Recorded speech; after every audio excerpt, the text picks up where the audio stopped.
अस्सलाम वालेकुम, खुशामदीद। आजकल बहुत ज़्यादा गर्मी है पाकिस्तान के अंदर। ख़ास तौर पे डॉग ओनर्स के लिए अगर वो वॉक करवाते हैं तो कोशिश करें आपने या तो सुबह के टाइम वॉक करवानी है या तो रात को लेट नाइट आफ्टर 8 PM के बाद आपने वॉक करवानी है।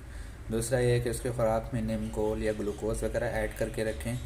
तीसरा, अगर आप उसके लिए कूलर वगैरह इस्तेमाल करवा रहे हैं तो कूलर की आपने जो हवा है उसको डायरेक्ट नहीं देना, क्योंकि कूलर में नमी होती है। अगर आप इस तरीके से कूलर लगाएंगे कि उसको डायरेक्ट हवा लगेगी तो उसकी जो जिल्द है वो ख़राब होना शुरू हो जाएगी। जिल्द के अंदर नमी पैदा होगी जिसकी वजह से कोई ना कोई टाइप का इन्फेक्शन हो सकता है।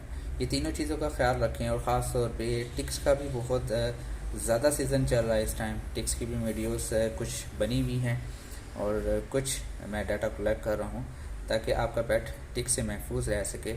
उस बारे में मैं आपको डिटेल से कुछ वीडियोस में बतलाने वाला हूँ। इंशाल्लाह नेक्स्ट वीडियो मिलता है।